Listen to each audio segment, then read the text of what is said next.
अपनी कमियों को कैसे दूर करना है, सेल्फ इवेल्युएट कैसे करना है, इस बात को हम इस वीडियो में समझने की कोशिश करेंगे। सबसे पहली बात, आपको ये समझना होगा कि आप कितने नंबर से फेल हुए हैं। यानी कि एग्जाम्पल के लिए एक हम अगर कट ऑफ मान लें लगभग 95 के अप्रोक्सीमेटली रहती है अगर, तो आपको सबसे पहले ये देखना होगा कि अगर 95 कट ऑफ थी तो मैं 95 से कितनी दूरी पर रह गया या मैं कितनी दूरी पर रह गई। सपोज 95 आपको अचीव करने थे और आप अचीव कर पाए हो लेट सपोज 75 टू 95 के बीच में। एक कैटेगरी ऑफ स्टूडेंट वो हो सकते हैं जो 75 टू 95 के बीच में आकर के रहे है।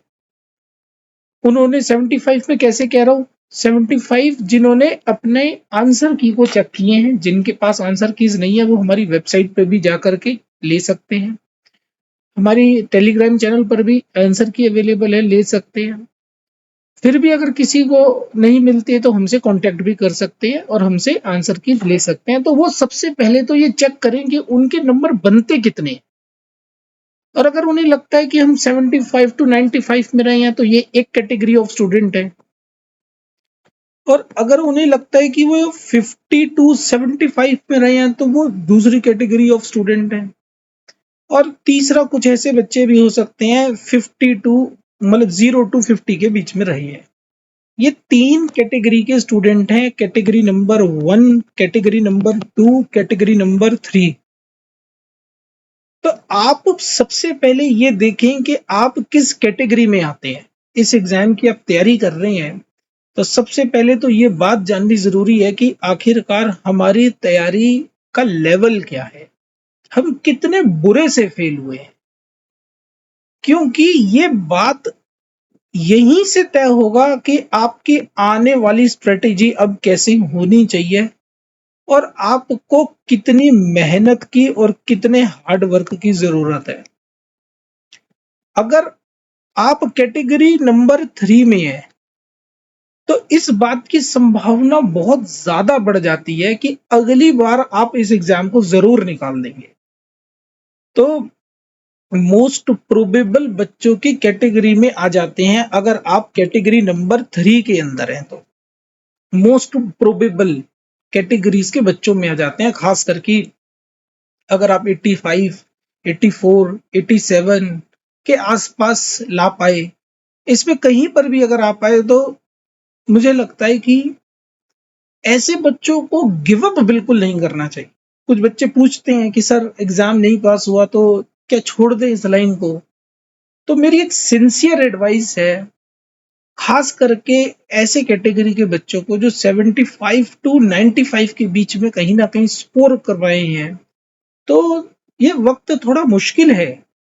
हो सकता है कि फाइनेंशियल सपोर्ट खत्म हो रहा हो सकता है कहीं ना कहीं अब इमोशनल सपोर्ट की भी आपको जरूरत हो सकता है आपको सेल्फ डाउट घेर ले, हो सकता है भविष्य की चिंता आपको हो। ये बड़ा लाजमी है, ये बड़ा नेचुरल है।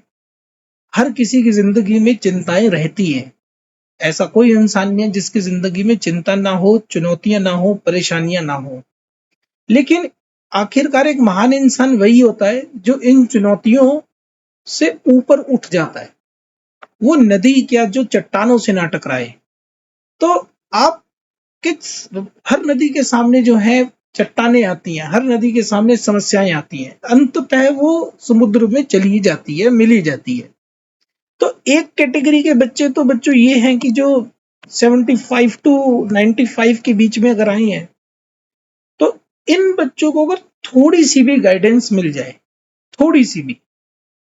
अब ये इस कैटेगरी के बच्चों के फेल होने के जो रीजंस होते हैं वो कई बार बहुत ही ऐसे रीजंस होते हैं कि कंफ्यूज हो गए थे किसी क्वेश्चन में, कई बार बबल टिक नहीं कर पाए, कुछ ना कुछ ऐसे सिली मिस्टेक्स रह जाती हैं या क्वेश्चन अटेम्प्ट नहीं कर पाए। तो उन बच्चों की प्रोबेबिलिटी बहुत हाई हो जाती है अगली बार पास हो जाने की। लेकिन अगर आप कैटेगरी नंबर 2 में हैं, तो इसका मतलब है आप पढ़ तो सही दिशा में रहे हो, बस आपको थोड़ी सी मेहनत ज्यादा करने की जरूरत है। आपको गाइडेंस की ज्यादा जरूरत है। आपको कहीं ना कहीं एक मेंटोरशिप की जरूरत है। आप अपने हिसाब से पढ़ाई ना करें।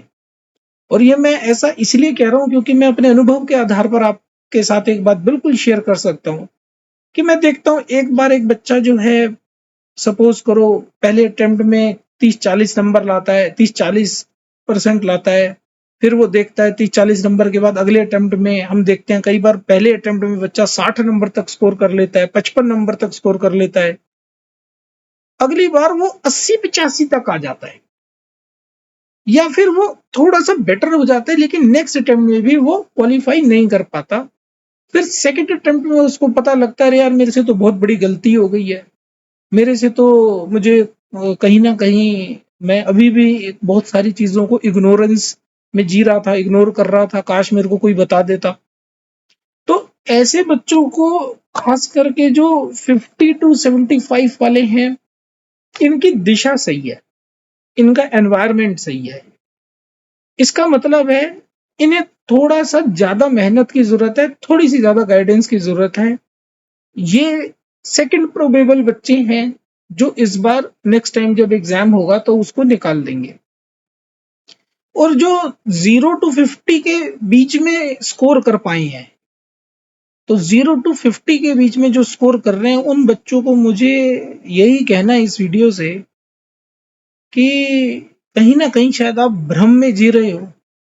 आपको लग रहा है कि अगर 30-40 नंबर से मैं इस एग्जाम को पास कर लूंगा या मैं एग्जाम पास कर लूंगी, तो ये ऐसे तो बिल्कुल पास होने वाला नहीं है। आपको कहीं ना कहीं एक सेल्फ रिफ्लेक्शन, सेल्फ इंट्रोस्पेक्शन की जरूरत है। आप चेक करें अपने आप को, तैयारी को, कहीं ऐसे ना हो कि एग्जाम आए अगली बार तो आप या तो कैटेगरी 2 में लाई कर रहे हैं या कैटेगरी 3 में लाई कर रहे हैं। आपको एग्जाम को पास करना है। ऐसा नहीं है कि कैटेगरी 1 वाला बच्चा जो है पास नहीं कर सकता, तीनों बच्चे पास कर सकते हैं। प्रोबेबिलिटी तीनों की हमेशा रहती है, ज्यादा प्रोबेबिलिटी जो है 3 वाले की रहती है। तो सबसे पहले तो हम इस अपने आप को चेक करें। पहला काम तो यही है, हम चेक करें कि हम जो है कौन सी कैटेगरी के स्टूडेंट हैं। और दूसरी बात, जब हमें पता लग जाएगा कि हम कौन सी कैटेगरी के स्टूडेंट हैं, तो फिर हम ये जानने की कोशिश करें क्या रीजंस हैं कि हम फेल हो गए। क्या रीजंस हैं, कारण लिखें, अपनी एक कॉपी बनाएं, उसमें लिखें कि मेरे ये रीजंस थे, इन कारणों से मैं फेल हुआ हूं। क्योंकि जब तक मुझे अपनी कमियां नहीं पता लगेंगी तब तक मैं अपनी कमियों को दूर नहीं कर सकता। सर क्या रीजंस हो सकते हैं, मैं थोड़ी सी सोचने में मदद कर सकता हूं आपकी। आप ऐसा सोच सकते हैं कि जब आप वहां गए तो आपको कॉन्सेप्ट बिल्कुल आता ही नहीं था। कुछ क्वेश्चंस ऐसे होंगे आपने उन क्वेश्चंस के बारे में कभी पढ़ा ही नहीं था, सुना ही नहीं था। तो आप ये देखें 100 में से कितने ऐसे क्वेश्चंस थे, एक 100 तक लिस्ट बना लें पूरी, और उसमें लिखें इस तरीके से 1 2 3 4 5 6 7 अप टू 100 ऐसे लिखें। और लिखें कि क्वेश्चन नंबर 1 जो था मेरा, क्या मैं इसका कॉन्सेप्ट भी नहीं आता था मेरे को। कुछ क्वेश्चंस ऐसे होंगे कि मुझे पता ही नहीं थे कि आखिरकार कहाँ से पूछा गया है, कहाँ से नहीं पूछा गया।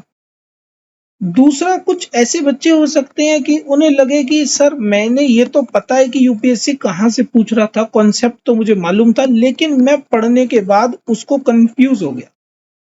मुझे लगा, मैं भ्रमित हो गया, मुझे लगा ए भी सही लग रहा है, बी भी सही लग रहा है। तो आप ये देखिए किन किन क्वेश्चंस में आप कंफ्यूज हुए हैं। आप ये दूसरा काम जरूर करें, चेक करें कि आप किन किन क्वेश्चंस में कंफ्यूज हुए हैं। मैं बताऊंगा आगे इससे क्या मदद मिलेगी, क्योंकि अगर आप ये बात नहीं कर पाए तो इसका मतलब है आप अपनी कमियों को अभी भी नहीं पहचान रहे, और अगर आप अपनी कमियों को अभी भी नहीं पहचानेंगे तो इसका मतलब है अगली बार भी हो सकता है फिर आप पास ना हो पाए। ये एग्जाम ज्ञान का नहीं है, ये एग्जाम अपनी कमियों को दूर करने का है। तो आप अपनी कमियों को पहचाने, यही सफल इंसान की एक निशानी होती है और यही तैयारी का एक तरीका होता है, ताकि बच्चा समझे कि कमियों को मैं पहचानूं। तीसरा, हो सकता है आपको लगे कि सर मेरे को ना, मतलब जब मैं पेपर दे रहा था या जब मैं पेपर दे रही थी तो कुछ क्वेश्चंस ऐसे थे, मैंने पढ़ भी रखे थे, कंफ्यूजन की कोई बात नहीं थी, लेकिन मैं वहां जब गया या मैं वहां गई तो मैं उसको भूल ही गया बिल्कुल, मेरे माइंड से ही निकल गया, मुझे याद ही नहीं आ रहा था आर्टिकल नंबर 110 था किसका, आर्टिकल 117 था किसका, जो मैंने ये पढ़ा था वो क्या पढ़ा था मैंने। मैं सर मेरे दिमाग ही बिल्कुल ब्लैंक हो गया, मैं कुछ रिलेट ही नहीं कर पा रहा था, पढ़ा हुआ है मैंने लेकिन मैं भूल गया। हो सकता है किसी बच्चे के साथ ऐसी प्रॉब्लम आई हो। आप लिखें अपनी कॉपी में कौन से क्वेश्चंस ऐसे थे जो मुझे आते थे मैं भूल गया। फिर हो सकता है किसी बच्चे ने ऐसी प्रॉब्लम फेस करी हो कि सर मुझे आते तो थे लेकिन मैं अटेम्प्ट ही नहीं कर पाया। मैं 2-3 घंटे 2 घंटे तक बैठा रहा पेपर में, लेकिन बाद में मैंने देखा अभी तो 20-30 नंबर के क्वेश्चन अभी तो मैं तो कर ही नहीं पाया, मैं पूरा क्वेश्चन ही नहीं अटेम्प्ट कर पाया। 2 घंटे के अंदर जो है कम से कम 10-15 क्वेश्चन तो मैंने सब छोड़ ही दिए। तो हो सकता है किसी के साथ ऐसी प्रॉब्लम भी वहां पर आई हो। कुछ बच्चे ऐसे भी हो सकते हैं कि अगर अटेम्प्ट नहीं कर पाए तो कुछ बच्चे किसी चीज को लेकर के घबरा गए, वहां पर इमोशनल एंजाइटी के शिकार हो गए और उन्हें घबराहट की वजह से जो है या एनवायरनमेंट की वजह से वहां पे प्रॉब्लम होने लग गई थी। ऐसे कुछ बच्चे हैं, हमारे स्टूडेंट्स भी हैं, उनके साथ ये प्रॉब्लम हुई, उन्होंने बताया। कुछ बच्चे हॉस्पिटल भी एडमिट हुए, मुझे बड़ा दुख है उन बच्चों पे कि कई बार ऐसी प्रॉब्लम हो गई कि सर वहां पर कोई एंजाइटी वगैरह हो गई, हम बहुत ज्यादा घबरा गए। इस बात को अगर आपने आज नहीं पहचाना और इसको अगर आपने पहचानोगे नहीं तो अगले 1 साल तक दूर नहीं कर पाओगे। आज घबराए हो अगली बार भी घबराओगे, तो कितना भी ज्ञान हासिल कर लोगे घबराहट दूर नहीं कर पाओगे तो इस एग्जाम को पास भी नहीं कर पाओगे। तो आप देखें कि कोई ऐसा तो नहीं था कि स्टार्टिंग के कुछ क्वेश्चंस में मेरे को घबराहट बहुत ज्यादा हो गई थी, उसके बाद जब मैं क्वेश्चन करने लगा तो जब तक मैं वापस से उन क्वेश्चंस पर लौटा तो टाइम निकल चुका था या मैं बहुत ज्यादा परेशान हो चुका था, घबरा चुका था। कुछ बच्चे ऐसे होते हैं कि मुझे लगा कि यार I tried to attempt all the question और मैक्सिमम क्वेश्चन, जिसकी वजह से सर नेगेटिव मार्किंग बहुत ज्यादा हो गई। एक बच्चे का मेरे पास जो है कॉल आया, उसने बोला सर मैं जब पेपर देकर आया और मैंने इवेल्युएट किया अपना पेपर को तो मैंने देखा जितने मैं सही करके आया हूं उससे ज्यादा मैं गलत करके आया हूं। इससे क्या हुआ कि उसके पास होने की संभावना भी बहुत कम हो गई, वो बच्चे के नंबर नेगेटिव में जाने लग गए। अब आप ये सोचें, कुछ बहुत सारे ऐसे बच्चे होंगे उन्हें लगता है अरे पेपर बहुत आसान है, मैं तो 85 क्वेश्चन 85 क्वेश्चन करके आया हूं, मैं तो जी 87 क्वेश्चन करके आया हूं। तो हो सकता है ज्यादा के चक्कर में आप कहीं ना कहीं कोई गलती कर गए हो और नेगेटिव मार्किंग की वजह से आप फेल हो गए हो। ऐसा भी हो सकता है कि आपने क्वेश्चन पढ़ा, क्वेश्चन पढ़ने के बाद आपको लगा कि यार इसका क्वेश्चन बी सही है और आपने कहीं ना कहीं कोई टिक लगा दिया उसके ऊपर, चलो मैं बाद में बी भरूंगा। कुछ बच्चे ऐसे भी होते हैं कि उन्हें पता है ये क्वेश्चन है, मैं बबल टिक करूंगा। वो क्या करते हैं, बबल टिक करने की जब बारी आती है ओएमआर शीट पर तो वो यहां गड़बड़ कर देते हैं। क्या गड़बड़ कर देते हैं, पहला या तो वो टिक ही गलत कर देंगे, करना था बी के ऊपर टिक कर दिया डी के ऊपर टिक, करना था ए के ऊपर टिक कर दिया, बी के ऊपर टिक, उसको बबल भर दिया। या फिर कई बच्चे ऐसे होते हैं, क्वेश्चन पेपर पे तो लिखा हुआ है कि मैं ए भरूंगा, क्वेश्चन ही करते रह जाते हैं, क्वेश्चन ही करते रह जाते हैं, 2 घंटे का टाइम पूरा बीत जाता है। बाद में ध्यान आता है, अरे मैं तो टिक ही करना भूल गया। लास्ट मोमेंट पे फटाफट टिक करने लगते हैं, तो कुछ क्वेश्चन टिक होने से ही रह जाते हैं। ऐसे मेरे पास कुछ बच्चों का कॉल आया कि सर मेरे से तो टिक ही नहीं हो पाए कुछ क्वेश्चंस। मैं सर 8 क्वेश्चंस ऐसे थे मेरे को सही आते थे, देखो मैंने पेंसिल पे यहाँ पे टिक भी लगा रखा है, लेकिन जब मेरे को ओएमआर शीट आंसर शीट में भरना था तो 8 क्वेश्चन में नहीं कर पाया। तो आप लिखें इस बात को कि सर मैं ये मेरे से गलती हुई है। जब तक आप अपनी गलती पहचानेंगे नहीं तब तक गलती दूर कैसे करेंगे। तो आप लिखें कि मैं जो है उसको मार्क ही नहीं कर पाया। और ये कौन से बच्चे होते हैं जो मार्क नहीं कर पाते? ये वो बच्चे होते हैं जो टेस्ट भी ऑनलाइन देते हैं। ये वो बच्चे होते हैं जो टेस्ट भी ऑनलाइन देते हैं। उन्हें लगता है कि हम क्या करेंगे, ऑनलाइन टेस्ट दे देंगे, ऑनलाइन टेस्ट लेकर के खुद ही अपना टिक टिक टिक टिक टिक टिक ऑनलाइन में कर देंगे। पेपर ऑफलाइन वाला है, बच्चा ऑनलाइन टेस्ट दे रहा है। तो आप एक काम करें, जैसे सपोज करो ये एक पेपर है मेरे हाथ में, आप इस कोई भी पेपर को जरा कैलकुलेट करके देखना। एक ब्लैंक पेपर में 100 बार गोले बबल बना करके देखना, इस तरीके से ये जो है भर के देखना। एक भरा गया, फिर इसके बाद ऐसे देखो दूसरा भरा गया, तीसरा भरा गया, चौथा भरा गया, पांचवा भरा, 100 भर के देखो, सोच समझ के आराम आराम से ओवर शीट लो और उसको भर के देखो कि कितना टाइम लगता है 100 गोले भरने में।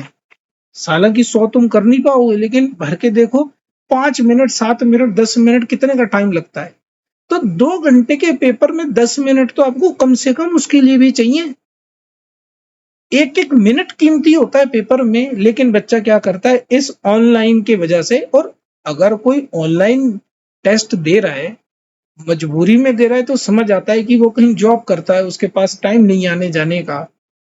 लेकिन जो बच्चे जा सकते हैं कोचिंग इंस्टीट्यूट में या किसी टेस्ट सेंटर में, वहां पर बैठ करके उस एनवायरनमेंट को फील करते हुए अगर टेस्ट देंगे, तब वो बच्चों की प्रोबेबिलिटी पास होने की बढ़ती है। ऐसे बच्चे क्या करते हैं, नॉलेज होने के बावजूद भी पेपर वाले दिन गड़बड़ कराते हैं। और जब पेपर वाले दिन अगर वो गड़बड़ कराए तो इसकी कोई रेमेडी नहीं है। मैं जानबूझ के जहर पी लूं या अनजाने में जहर पी लूं, जहर तो अपना शरीर के अंदर काम करेगी ही करेगी। तो आप क्या करें, मैंने कुछ एग्जांपल्स दिए, हो सकता है आपके रीजंस कुछ और भी हो, ऐसे और भी बहुत सारे रीजंस हो सकते हैं जिसकी वजह से बच्चे को लगे कि हाँ सर, मैं अपना जो है इन इन कारणों की वजह से मैं अपना इस बार जो प्रीलिम्स का मैंने एग्जाम दिया था, मैं उस एग्जाम को पास नहीं कर पाया। फिर आप जब इन कारणों को अच्छे से लिख लें, एक एक क्वेश्चन के आगे लिखें। पहला क्वेश्चन इस कारण की वजह से नहीं हो पाया, दूसरा क्वेश्चन इस कारण की वजह से नहीं हो पाया, तीसरा क्वेश्चन इस कारण की वजह से नहीं हो पाया। कुछ बच्चे ऐसे थे, उन्होंने बोला सर रात को हम सोए नहीं और वहां हमें बहुत नींद आ रही थी। एक बच्चा बता रहा मेरे को, सर पेपर से पहले मेरी झपकी लग गई, मैं तो आधा घंटा 15 मिनट पहले पहुंच गया हेड डाउन की और मैं सो ही गया, और जब मैं उठा मेरे को 2 4 5 मिनट लगे वापस से नॉर्मल होने में। तो आप इन बातों को लिखें कि आपने जो है एक व्यवहारिक गलती कर दी वहां पर। आपने जो है, आपको समझाया भी गया, बताया भी गया, फिर भी आप गलती कर गए। तो आप इन रीजंस को लिखें, डॉक्यूमेंट देम, एक फाइल बनाओ, कॉपी बनाओ, रजिस्टर बनाओ, उसमें लिखो कि मेरे से ये गलतियां हुई हैं, ताकि मैं अगले साल मुझे मालूम हो कि मैं इन कमियों को दूर करना है मैंने। और ये काम कोई भी नहीं कर सकता दुनिया में सिवाय आपके, क्योंकि पेपर आप देने गए थे, 2 घंटे आपने बिताए थे और आप इन्हें लिखें। और फिर इन कमियों के आधार पर एक निष्कर्ष निकाले, कंक्लूजन निकाले कि आपको किस जगह ज्यादा ध्यान देना है, किस एरिया पर ज्यादा ध्यान देना है। और फिर एक एक रणनीति बनाएं, फिर एक जो है अपनी स्ट्रेटेजी बनाएं। और देखो, जब आप स्ट्रेटेजी बनाए तो आपको इस तरीके से समझना होगा। सारे बच्चे इस तरीके से समझेंगे जिनका एग्जाम नहीं हुआ।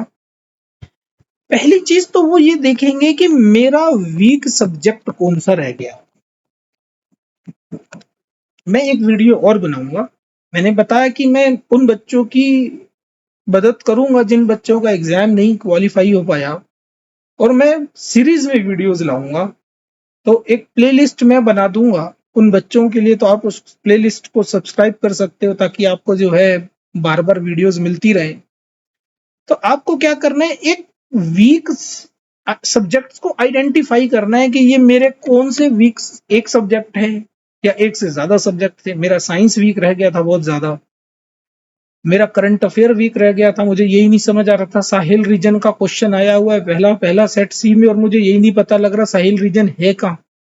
और जबकि ग्लोबल टेरर इंडेक्स के अंदर जीटीआई के अंदर ये साफ लिखा हुआ है, साहिल इज द इमर्जिंग रीजन। साहिल के ऊपर खूब सारी बातें हुई हैं, साहिल के ऊपर जीटीआई ने स्पेशल चैप्टर इंट्रोड्यूस किया हुआ था, लेकिन साहिल पूरी दुनिया में एक आतंकवाद का नया अड्डा बनाए।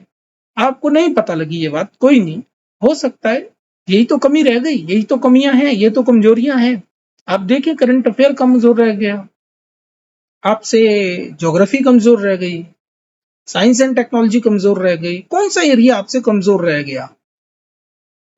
दूसरा, ऐसा भी हो सकता है कि आपका सब्जेक्ट तो ठीक ठाक है, यानी कि आपको लगता है कि यार मेरा सब्जेक्ट तो ठीक ठाक है, ये मेरे को आता है सब्जेक्ट, लेकिन इस सब्जेक्ट के अंदर कोई ऐसा पर्टिकुलर वीक एरिया हो सकता है। जैसे हो सकता है हिस्ट्री के अंदर आपको लगे कि मेरे को पर्टिकुलर ये चीज में प्रॉब्लम आ रही है, हो सकता है पॉलिटी में आपको लगे बाकी सब ठीक है, मैं आर्टिकल्स को आइडेंटिफाई नहीं कर पाया। जैसे इस बार आर्टिकल्स का बहुत इंपॉर्टेंट रोल रहा। जैसे क्वेश्चन आया उसमें पूछ रहे हैं मनी बिल के बारे में, कि मनी बिल, अब सबको पता मनी बिल 110 में लिखा हुआ है, लेकिन वहां क्वेश्चन पूछ लिया बताओ pre requisite conditions of money bill कहाँ लिखा हुआ है, तो ये 109 में लिखा है। अब बच्चा सोच रहा है यार मैंने मनी बिल तो पढ़ा है और ये भी पता है 110 में लिखा है, अब 109 में लिखा है या नहीं लिखा है ये नहीं पता, इस चक्कर में क्वेश्चन गलत हो गया। तो इसका मतलब है उसका कहीं ना कहीं जो अच्छा सब्जेक्ट है उसमें भी कोई एरिया वीक रह गया है। तो उन वीक एरियाज को पहचाने कि मेरी क्या क्या अभी भी कौन सी चीजें कमजोर रह गई हैं। हो सकता है जब उसको अपने वीक एरियाज पता लग जाएंगे, फिर वो आगे बढ़ेगा और वो देखेगा कि जब मेरे को सब्जेक्ट कमजोर पता लग गया, मुझे अपने एरियाज वीक पता लग गए, और मैंने प्रीवियस अटेम्प्ट में जो मैंने अपनी जो है मिस्टेक्स करी हैं, जो मैंने गलतियां करी हैं, जो अभी हम डिस्कस कर रहे थे ये वाली सारी, इनको भी मैंने एक साइड में लिख लिया। तो इसके बाद बच्चा अपनी बनाएगा एक strategy. Strategy will come at the fourth number. बहुत से बच्चे क्या कर रहे हैं, मैं अभी भी देख रहा हूं, अभी भी मैं देखता हूं बच्चों को, even after getting failed, fail हो जाने के बाद भी वो ये पहले तीन काम नहीं करेंगे। They will simply jump to the strategy, और अल्टीमेटली क्या होता है, वो स्ट्रेटेजी ही गलत बन जाती है। अगर मैं किसी युद्ध को लड़ने की रणनीति गलत बनाऊंगा तो युद्ध तो मैं हार ही जाऊंगा, 100% हार जाऊंगा। ये एग्जाम ये नहीं देखेगा कि आपने कितनी मेहनत करी थी, ये एग्जाम आपकी मेहनत के आधार पर आपको नंबर नहीं देगा, क्योंकि जिन्होंने बहुत बहुत मेहनत भी करी थी शायद वो बच्चे भी फेल हो गए होंगे। ये एग्जाम ये देखेगा कि क्या सही दिशा में मेहनत करी थी। मेहनत तो करनी है, लेकिन सिर्फ मेहनत नहीं करनी, सही दिशा में मेहनत करनी है। और वो दिशा आपको जो है कैसे पता लगेगी, इसी बात को मैं समझाने की कोशिश कर रहा हूं। तो आपको एक स्ट्रेटेजी बनानी होगी, और जब आप अपनी स्ट्रेटेजी बनाएं तो मेक श्योर कि उस स्ट्रेटेजी को ऐसा नहीं कि अपने पास संभाल के रखा हुआ है कि हवा भी ना लगे, कोई देख ना ले, ये ऐसा राज है दुनिया में किसी को पता ना लग जाए, ऐसा नहीं है। आप अपने मेंटोर्स पर जाएं और उनसे गाइडेंस सीख करें कि सर या मैडम मैंने देखो ये बनाया है, आप बताएं कि इसके अंदर क्या कमी है, क्योंकि आज ही अगर मुझे पता लग जाए कि मैं जो बिल्डिंग बनाने जा रहा हूं उसका नक्शा गलत है, तो शायद हो सकता है बिल्डिंग बनने के बाद मेरे को कोई नुकसान नहीं होगा। लेकिन अगर किसी ने बताया ही नहीं कि नक्शा गलत है, तो हो सकता है बिल्डिंग बनने के बाद या तो बिल्डिंग में कोई बहुत बड़ी प्रॉब्लम आ जाए या मुझे फिर से बिल्डिंग बनानी पड़ जाए। तो समझदारी इसमें है, स्ट्रेटेजी जरूर बनाएं, मेंटोर से गाइडेंस लें और अपनी इस स्ट्रेटेजी के बेसिस पर फिर अपना जो है पूरा का पूरा future course of action decide करें।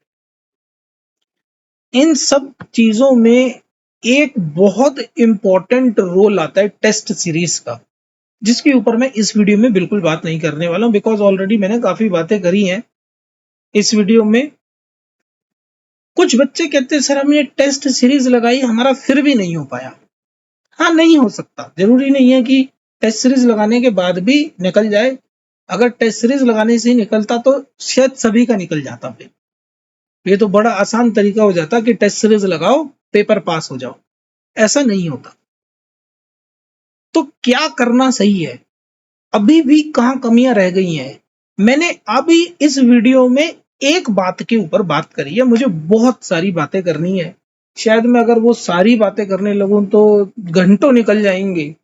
तो एक एक करके मैं एक एक मुद्दे के ऊपर आपके साथ बातें करता रहूंगा, इन बातों को आगे जोड़ता रहूंगा और मैं ये उम्मीद लगाऊंगा कि आप इनको बड़े सीरियस होकर के समझेंगे, क्योंकि ये आपके जीवन का सवाल है, करियर का सवाल है। ये कहीं ना कहीं एक इंसान के आत्मविश्वास को तोड़ देता है। तो आपको बड़ा सीरियस होकर के समझना है इन बातों को, और किसी भी तरीके की आपको अगर लगे कि गाइडेंस आपको चाहिए, आप अगर खुद ये नहीं समझ पा रहे कि सर मेरी गलतियां क्या है, मैं नहीं जान पा रहा, या कुछ और ऐसी बात है, तो आप स्क्रीन पर नंबर दे भी रखा है हमारा, तो आप हमसे कांटेक्ट भी कर सकते हैं। आप मुझसे मिलना चाहें तो मुझे पर्सनली भी मिल सकते हैं। आप एक बार पूछ लेना ऑफिस में कॉल करके कि जिस समय जो है आपको मिलने का टाइम दें, तो आप पर्सनली आए और मुझसे मुलाकात कर सकते हैं। मुझे खुशी होगी आपको कैटेगरी 1, 2 या 3 से निकाल करके कट ऑफ के आगे अगली बार देखने में। Thank you so much to all of you. किसी के मन में कोई क्वेश्चन है, कोई कंसर्न है, तो वो कमेंट्स के जरिए मेरे से पूछ सकता है। मैं कोशिश करूंगा आंसर देने की। Thank you so much to all of you.